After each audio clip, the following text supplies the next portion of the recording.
बोलिए सतगुरु माता सुदीक्षा सविंदर हरदेव जी महाराज जी की जय। तू ही निरंकार मैं तेरी शरणा मैनू बख्श लो। सतगुरु स्वरूप प्यारी साध संगत जी, आप जी के पावन पवित्र चरणों में दासी अनिमा जी का मेरठ से कोटि कोटि धन्यवाद जी। तू ही निरंकार मैं तेरी शरणा मैनू बख्श लो। आज का टॉपिक संतों ने दिया है, भक्ति नहीं करके हम सिर्फ हमारा नुकसान करते हैं। मालिक, हम बच्चों को समझाते हैं कि पढ़ाई कर लो, हम बच्चों को समझाते हैं खाना खा लो, हम बच्चों को उनका रूटीन समझाते समझाते पूरे दिन में चुप नहीं रहते हैं। जो बच्चा समझ जाता है वो कामयाब हो जाता है। इसकी बात नहीं है कि हर बच्चा डॉक्टर ही बनेगा, हर बच्चा IAS अधिकारी ही बनेगा, हर बच्चा इंजीनियर ही बनेगा। जिसका ध्यान जहां पर है वो अपने ध्यान में कामयाब हो जाएगा। इसी तरह से हम मानव चोले में आए परमात्मा के लिए। ये जो हमें जन्म मिला है सिर्फ और सिर्फ परमात्मा के लिए। यही हमें साकार सतगुरु जी की शरणागति के बाद याद दिलाया जा रहा है। रुका नहीं है ये हमारे लिए जो पैगाम आ रहा है, क्योंकि एक बार हमने ब्रह्म ज्ञान की लाभ प्राप्त की और हम बहुत आनंद में पहुंच गए। वास्तव में ही रूह ने अपना अस्तित्व पाकर आनंद मनाया। ये आनंद मगन होकर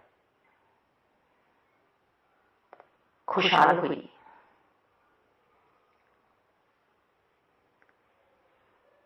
तो इसका रिवीजन हमें करना है,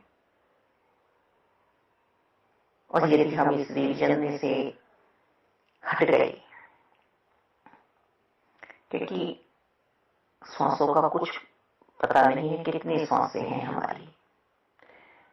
अब वो श्वासें हमारी 60 साल की उम्र तक हैं, 70 साल की उम्र तक हैं, या इससे आगे हैं, इससे कम हैं, किसी को नहीं पता।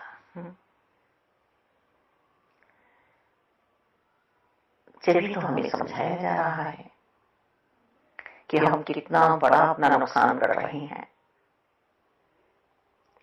जिस चीज को हम लेने के लिए इस मानव चोले में आए थे वही हम प्राप्ति नहीं कर रहे हैं। और यदि हमने प्राप्ति कर भी ली है, साकार सतगुरु जी तक हम पहुंच भी गए हैं स्वयं परमात्मा की कृपा से, फिर भी हम रिविजन में नहीं हैं। ही कर्म क्षेत्र है अर्जुन, कर्म तो तुम्हें करने ही पड़ेंगे और कर्म ही मुझे भाते हैं, ये भी कह रहे हैं। जो जिसका कर्म है उसको करना है। अब मन लगा के करो या मन में दुविधा करके करो, करना तो है। हमें संत प्यारे ले तो गए, पर अपनी गति हमने सुधारी नहीं, मन की गति। बैठे हैं सत्संग में, पर मन तो हमने सौंपा ही नहीं है परमात्मा को। साकार सतगुरु जी की शरणागति तो इस मन को दिलाई ही नहीं है। किसका नुकसान हो रहा है?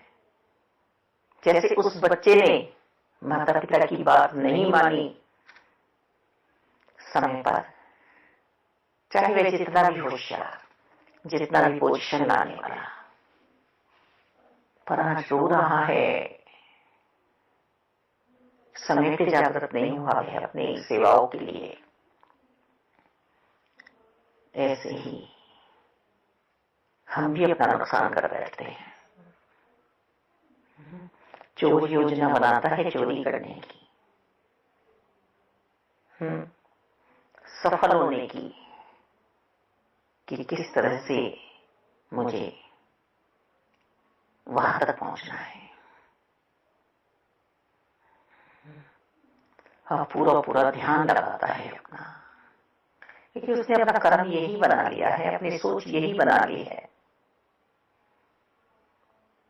हम तो स्वयं की चोरी कर रहे हैं, स्वयं की सांसों को जहां लगाना था वहां लगा ही नहीं रहे हैं। निरंकार में मिथ्या की बातों में लगाए हुए हैं। कोई चाहता है माता पिता कि हमारा बच्चा चोर बने, पर उस बच्चे ने मन बना लिया है। तो ऐसे ही हम भी अपनी इंद्रियों को बस में नहीं कर पा रहे हैं, हम भी समय का लाभ नहीं उठा रहे हैं, हम शुभ कर्मों में नहीं है, हम भी इंद्रियों पे विजय प्राप्त न करके परमात्मा से इन्हें हटाकर चोरी कर रहे हैं।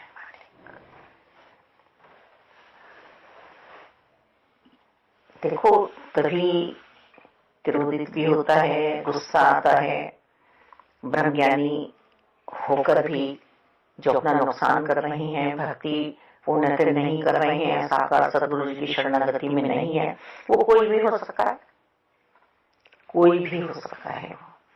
अब वो पता है उसे कि मुझे क्या करना था और मैं नहीं कर रहा हूं, तो वो अपने समय की स्वयं चोरी कर रहा है, ठगा जा रहा है इंद्रियों के हवाले अपने आप को करके।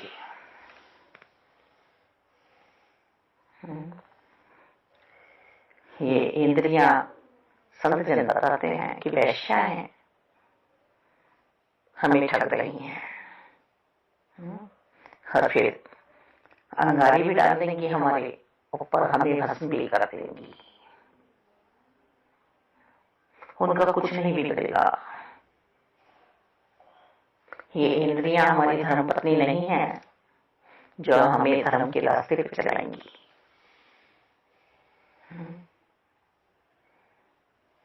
विजेता बनना है।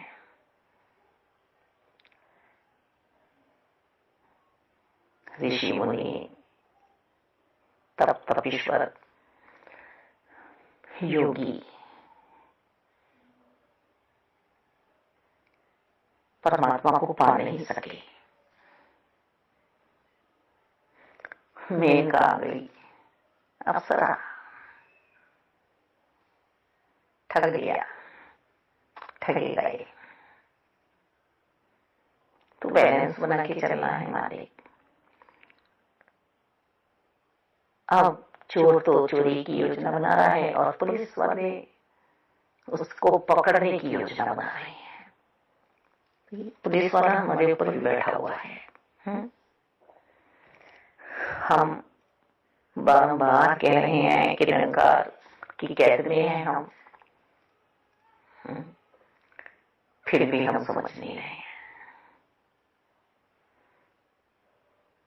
कि सर्वश्रेष्ठ पुलिस वाला हमें देख रहा है। इनका कुछ नहीं चलता है, ये तो मुक्ति के दाता है, मोक्ष प्राप्ति करा रहे हैं साकार रूप में आकर भी। पर मेरी मति गति प्राप्त नहीं कर रही है। हम पढ़ रहे हैं कि सतगुरु जी बिना गति नहीं है। मन की मति में आए हुए हैं हम सब। किसका पैर फिसला है? स्वयं मेरा। कहां गिरूंगी? घोर नरक में गिर डाली जाऊंगी। फिर पैर ऊपर होंगे फिर नीचे होगा। कौन सा रास्ता होगा।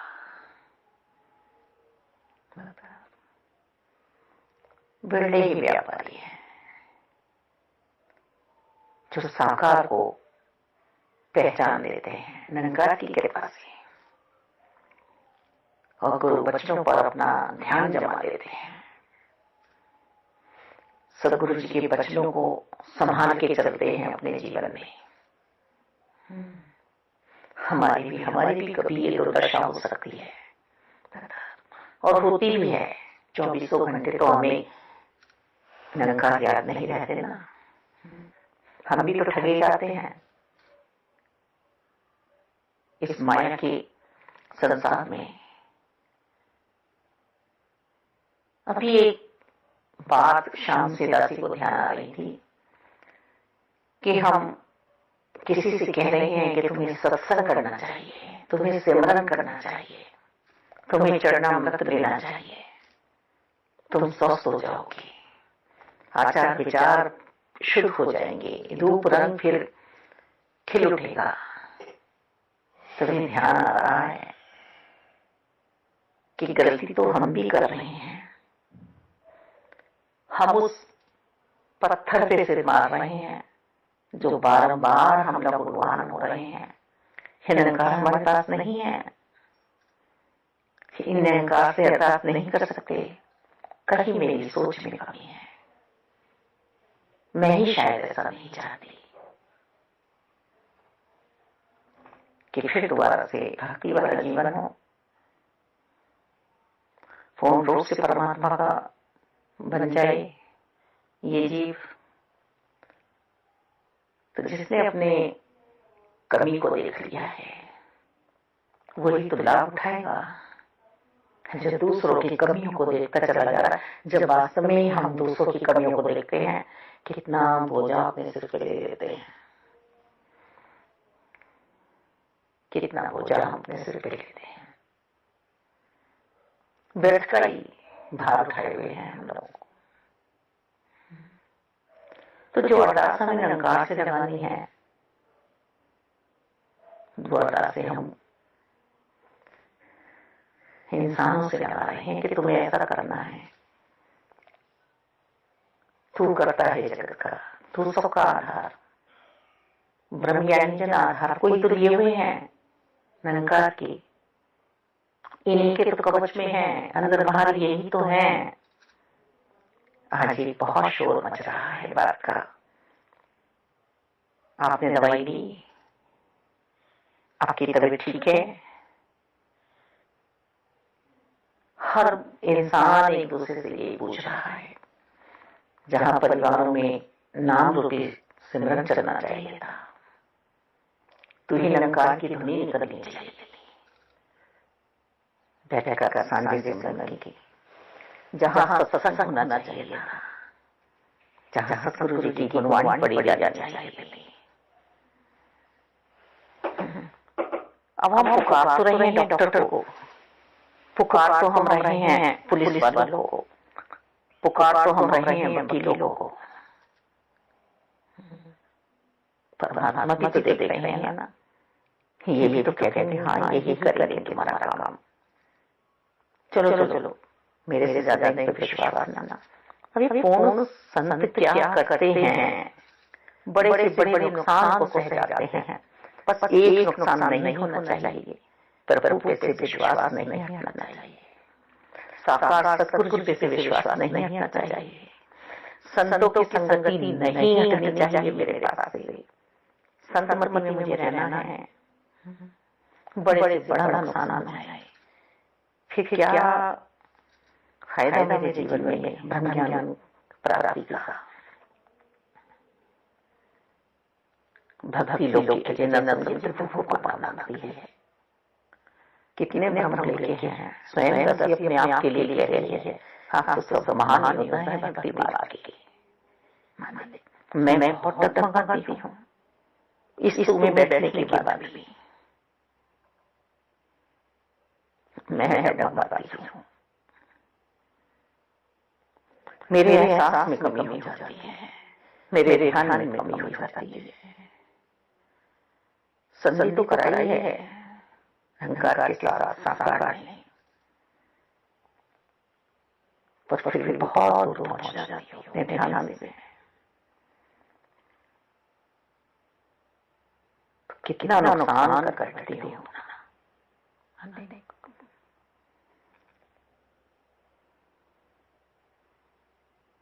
राजा दशरथ जी, कौशल्या माता जी, ये वही हैं शत्रुपा जी, मनमनु जी।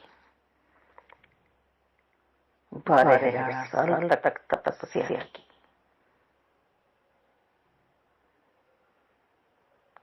कि इस बार यदि धरती पर आओ तो हमें ये अवसर प्रदान करना, हमें आपके माता पिता बने।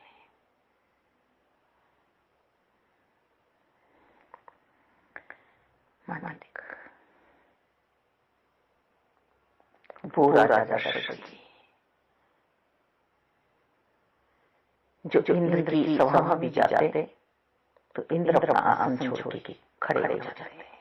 उन्होंने तपस्या की प्रभु प्राप्ति के लिए। जैसा भी समय जब भी जैसा आया है, आज हमें जो ये सतगुरु जी की शरणागति मिली है, ये जिस तरह से हमें भक्ति करना सिखला रहे हैं, प्रभु के ध्यान में रहना सिखला रहे हैं, सेवा सिमरन सत्संग करना है अंत सांसों तक, सत्संग से मुंह में नहीं मोड़ना है, सिमरन प्रभु की याद है।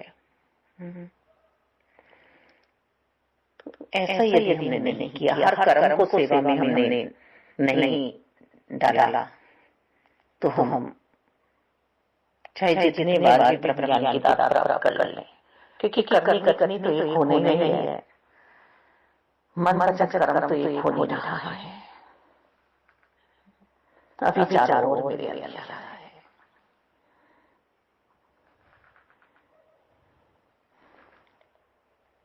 एक सूरज नहीं, लाखों सूरज निकल आए। जब मेरे में अज्ञानता है तो ज्ञान प्रकट होने वाला हो ही नहीं। रोशनी का लाभ मुझे मिलेगा ही नहीं। मैं बैठी तो घोर अंधेरे में हूँ और कह रही हूँ प्रभु ने सूरज ही नहीं निकाला आज।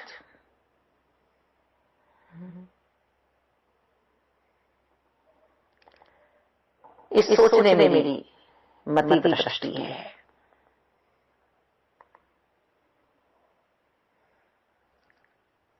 भक्ति का लाभ उठाना है इसी समय हमें।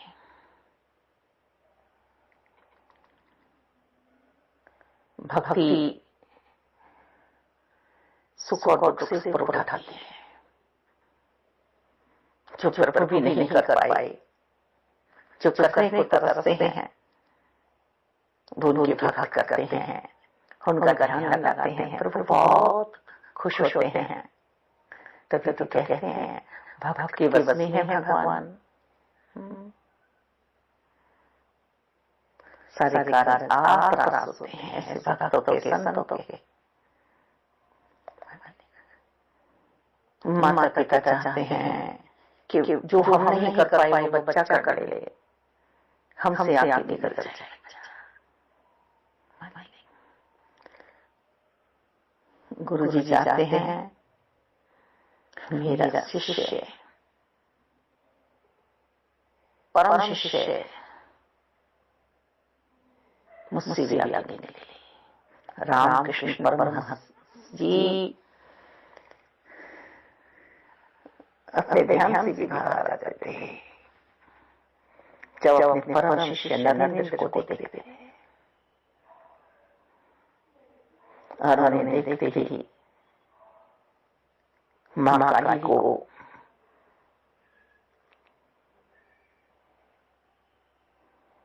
भी भूल जाते थे। आगे गदगद चल रही है। उन्हें विश्वास है कि ये आज राम का सेवक बनाना है, ये आगे भी इस दात को बांटेगा। ऐसे ही सतगुरु बाबा बूटा सिंह जी को जब ब्रह्म ज्ञान की दात प्राप्त हुई तो उनके भी सतगुरु जी ने कहा, सिंह बाबा जी ने यही कहा कि अब ये रुकने वाला नहीं है पैगाम, ये परोपकारी आत्मा है, ये आगे जरूर बढ़ेगा। जो विश्वास था सदगुरु बाबा बूटा सिंह जी के, सदगुरु जी का, वो विश्वास पूरा हुआ। आज हम सब देख रहे हैं संत निरंकार मिशन में तथा कितनी आसान भक्ति कराई जा रही है। वही गोपी भाव, सर्वोत्तम भक्ति। सही है तुम शरीर से भी स्वस्थ रहो, स्वच्छ रहो, पर मन को स्वच्छ कर लो, मन को साफ कर लो, मन में इस चोर को बसा लो। जैसा है उसको दे दो ये मन, मन ही तो जाने वाला है वापस। और मन में सुख भावना रह गई तो अपना सबसे बड़ा नुकसान करेंगे, फिर हमें आना पड़ेगा। न जाने किस योनि में फिर आएंगे, हमें याद नहीं है। फरनानी का कीड़ा भी अरदास लगाता है कि इस बार इस योनि में ना आऊं। जिस मानव की गति बिगड़ती है वो भी अंतःकरण से, क्योंकि अपने कर्म बिगाड़ चुका है, वो अपनी सोच बिगाड़ चुका है। वो भी सोचता है कि आज गद्दी पे जो महात्मा बैठा हुआ है इस जैसा मैं क्यों नहीं बना। पर अब क्या करें जब मन की दिशा ही दूसरी हो गई है, तो दशा कैसे सुधरेगी। हमें अपनी दशा सुधारनी है, तो दिशा का ध्यान रखना है, किधर हमें पैर बढ़ाने हैं। प्यारे संतों तथा हाँ टॉपिक यही समझा रहा है कि भक्ति सिर्फ हमें अभी करनी है, विवेक जागृत रखना है। भक्ति नहीं करके हम सिर्फ अपना ही नुकसान करते हैं, और हम तो फायदा चाहते हैं हर जगह, तो हम आध्यात्मिकता के सफर में भी फायदा करें, लाभ उठाएं। धन्यवाद।